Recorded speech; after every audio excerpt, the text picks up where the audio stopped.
While there's still plenty of that old-time locust killing to go around, quite a bit has changed in the Gears of War franchise. Thankfully, we've got your back with a full rundown of what to expect when Gears 5 finally hits Xbox One consoles this fall.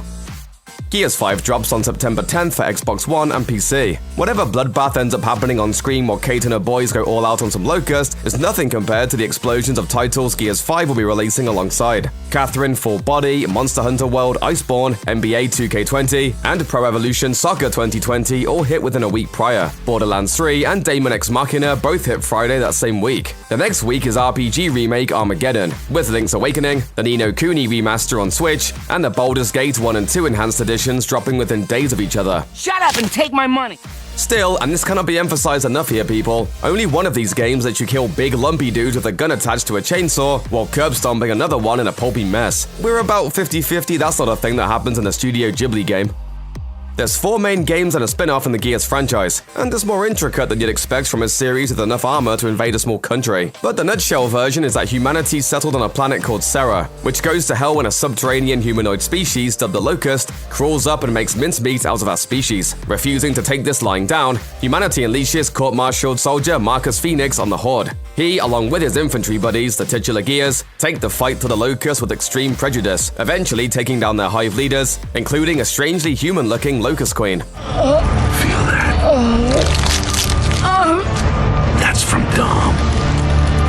And everyone else you killed, you.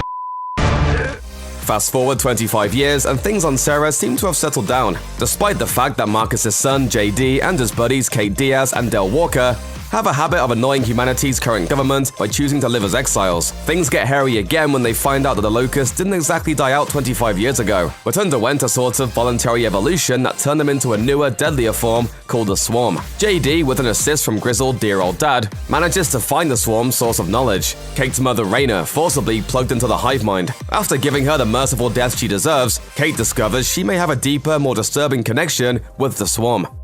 As it turns out, Kate's mother is the daughter of the Locust Queen that Marcus Phoenix took down in Gears of War 3. See, there's some experimental madness happening before the first Gears even starts, and some of the scientists involved managed to get a little too close to the Locust than any sane person would. Anyway, after saving her mom from a fate worse than death, Kate seems to be having some serious problems keeping her head together. And so, with JD and Del at her side, she heads off to get some answers. Some of those answers are likely heart-rending revelations about her mom and Gram. Others are likely kill everything with fire. Whatever they are, Kate's certainly capable enough of fighting like hell to get them.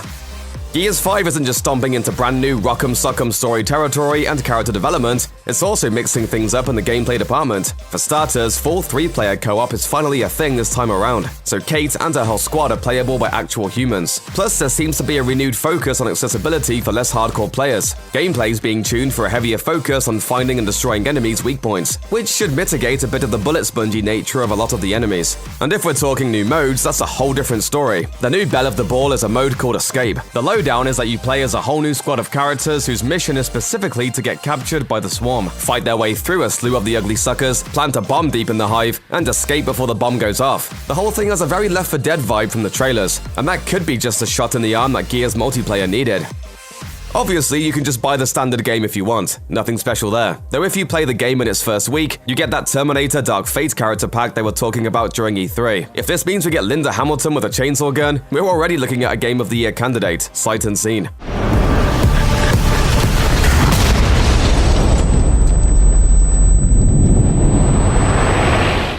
The Ultimate Edition includes that too, but also gives you a second non-Terminator character pack, some additional gameplay perks, and access to the game 4 days early. The Physical Edition also nets you a steelbook case and a sticker sheet. For the fancy folk among you, there's also a GameStop exclusive $270 Collector's Edition, which not only includes a whole bunch of swag branded by Damon Baird Industries, but also includes an actual working drone. For $270, you can get a game where you mow down mutants with a chainsaw gun and a fully working surveillance robot. The 21st century rules. Check out one of our newest videos right here, plus even more SVG videos about your favorite stuff are coming soon. Subscribe to our YouTube channel and hit the bell so you don't miss a single one.